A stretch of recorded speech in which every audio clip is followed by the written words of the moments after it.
That is for Luffy. His speech at the end of this chapter. This is a great chapter for Luffy. One Piece chapter 949, Mummy. Let's get into it. Yo, Hegassen here, and we start off this chapter this week, a very special week in One Piece history, because One Piece has now been around for 22 years. That is incredible. 22 amazing years. I haven't been reading it the entire 22 years. I only really found One Piece about maybe 4 years ago now, and I've thoroughly enjoyed it ever since. I hope that I get to experience another 22 years of One Piece because I love this series, hence why I made a YouTube channel around it. So thank you very much, Oda, for the last 22 years worth of content that you have produced, and I really look forward to where this is going to go, and I really do hope that we do get another 22 years out of One Piece. But now we've got to talk about the chapter, and we start off this chapter with a beautiful looking colour page spread. We've had some amazing coloured images over the years. This one is another great one. Straight away, we're getting that bikini fan service on Nami, and most importantly, on Robin. Once again, she steals this one. Every time we get one of these colour page spreads, I always say it, because again, she has stolen it again. She looks great.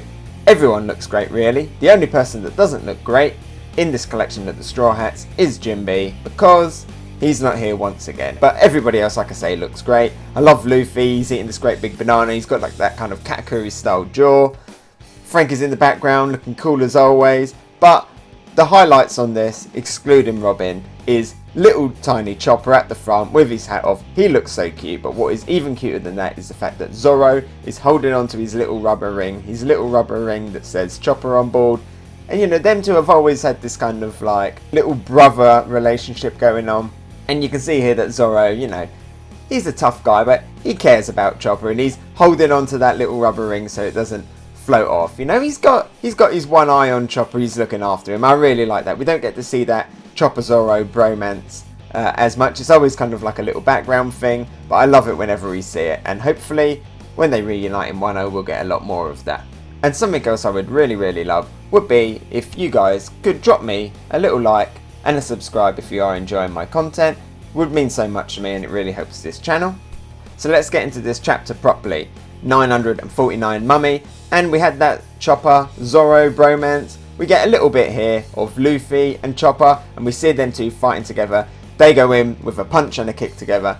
Really nice. It's only that one shot, but it's actually good to see them two together again and fighting side by side. And we get to see all of the rest of like Luffy's like little prison takeover team here fighting. We get to see Kawamatsu doing more of his moves, more sumo related moves. We get to see Old Man Hyo with a sword, showing that he is actually a really strong guy. We get Kikunojo, O-Kiku, who we found out last week was actually a guy, and he's still rocking that mask and is looking awesome, and everyone's calling him a demon. But the one I like the most is Raizo. He goes in with a Sasuke style lightning shuriken, and while he's doing that, he also throws down some keys, and he throws down them keys to Kid and to Killer, who are still handcuffed up, and they don't seem to grab them really quickly because the look on Kid's face, he is absolutely devastated. You can tell that he's got some serious thinking going on in his head, and that's all we see of them this week. So intrigued to kind of see how they're going to step up, how they're going to play in the story. Are they going to uncuff themselves and help join in? But beautiful artwork on the expressions of their faces really captures the emotions of these characters. And this whole chapter is a lot of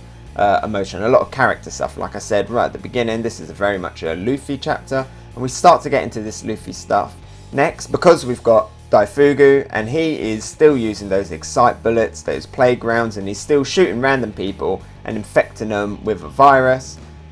Obviously Luffy isn't happy about that, but what he's most unhappy about is the fact that all of the prisoners, they are still kind of fighting with the gifters and everything, and they're kind of being on Kaido's side, and they're stating how defeated they are, you know, throwing out excuses like Kaido's a dragon, we can't defeat him, even if the 9 red scabbards are back, you guys don't have a chance. Now we've all been infected by this, it was better if you weren't here. You can tell this is getting on Luffy's nerves a little bit, it's not sitting well with him. And we finally get to see a really great, really good character moment here with Luffy, where he really takes over and really takes command of the situation.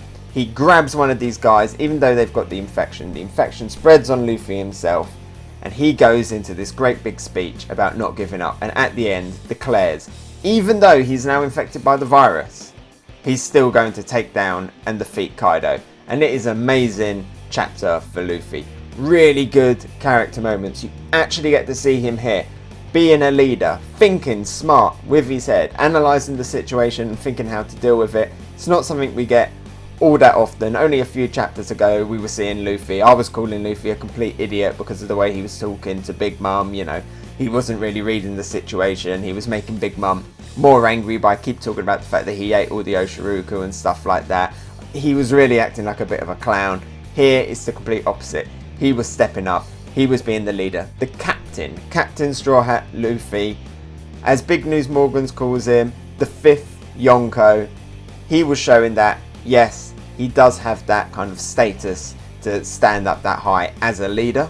And like I say, sometimes it is hard to remember that Luffy, you know, he is the captain, because on his crew, the crew very much kind of have their own free will in a sense. Of obviously Luffy every now and then will be like, yes, go here, yes, do that, and they all respect him, and if he does say something they will follow him. But for the most part, you know, when they're on the Sunny, hey, you can't but for the most part when they're on the Sunny, it's Nami who's like giving out the orders and stuff, or I'm sure when Jinbe actually comes back in the story and he's the helmsman, he'll be taking over some stuff. Sanji has taken over quite a few times and has led the crew in situations, and a few times as well in the past Zoro has even had to nudge Luffy to kind of push Luffy into doing like the right thing, the right kind of leadership way, and not go that kind of friendship route. So we don't always get to see it, but here we definitely get to see it, and it's acknowledged by Old Man Hyo, and Old Man Hyo, Yakuza boss, or old Yakuza boss, man who had a lot of respect back in the day in Wano, and if he is acknowledging Luffy as a leader, well then you couldn't get any better praise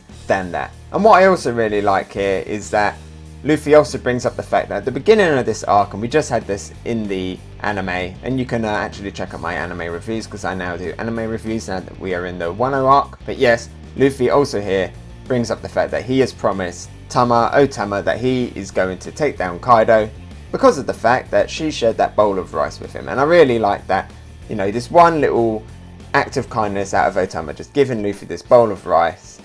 It's all the drive Luffy needs to go and take on a Yonko, and I love that. It's just a nice little touch, and we see Otama watching over and acknowledging this as well, and we see her with a great big cute little smile on her face. So that's a nice little touch, and again, more good stuff and character development for Luffy. Then speaking of character development for Luffy, we get some power development for Luffy, and we get Babanuki, Old Maid. He's going to use one of the Excite bullets, but like one that's like a ball, a bigger ball, and it's like got the potency of 200 versions of the bullets, and he's going to fire it out of his elephant's face, like in the trunk, and fire it out. But then in the blink of an eye, Luffy is there and he's wrapped up the trunk in a knot, and he states there that he saw it coming in the future. Quite a big gap of time. That was definitely Katakuri level observation haki, and it's great to see it here. Really made Luffy look like a boss. Not just the boss as being a leader, but a boss in power level as well. Because as I said, this is a great chapter for Luffy, and great chapter for Chopper as well, because now we actually might have something else for Chopper to do in this arc, and that is cure the people, including Luffy, of this virus, the mummy virus. So what do I think of this chapter overall? I think it was amazing. Big Luffy fan, and I couldn't ask for a better chapter than what we got here. So for me, straight away, this is a gold tier chapter. Really good stuff. A little bit disappointed that we didn't get to go back to the capital. You know, we've been in Udon Prison now for a long time. I still want to see the continuation of that Sanji x Drake fight, Sanji meeting Zoro, all of that other stuff. Law and Hawkins, still don't know what's going on there. So hopefully soon we will go back. But for Luffy's character development, this was a really, really good chapter. So I wouldn't take this one away. Also, this chapter, we also got another little bonus chapter, like a one-shot. That's a retelling way back in the East Blue of when Zoro fought Mihawk, the artist who does Dr. Stone, and it was really, really well drawn. Looked really good. I enjoyed going back and rereading this story, but it doesn't quite feel like One Piece for me, and that's because it wasn't drawn by Oda. But it was still really nice, like I say, to go back and reread that chapter, because it is one of my favourite Luffy Zoro moments, and one of my favourite Zoro moments overall. As I said, the art style was really good. Mihawk in particular looked amazing, all the little details on his clothes and stuff, and I liked all of the other little details as well in the art, like all of like the little grains and stuff on the woodwork and everything. Luffy's faces as well, they look really good, especially on the cover image that we got, the colour one, that looked really good. But I do feel like overall some of the characters looked a little bit off. In particular Zoro, every now and then he didn't really look like Zoro, and I felt like there was maybe too much detail and too many like big thick heavy lines compared to Oda's style. But regardless, it was a nice fun chapter to revisit and have a look at in this new arc, but I wouldn't be replacing him for Oda any day soon. Hey, so thanks for watching. What did you think? Let me know about it in the comments below. And if you enjoyed my video, maybe give it a like, and if you really liked it, why not subscribe? You can follow me on Twitter, Instagram and Twitch. Oh, and here's a related video you might enjoy, and something more fresh. I've been Hegassen, and I'll talk to you next time. Bye!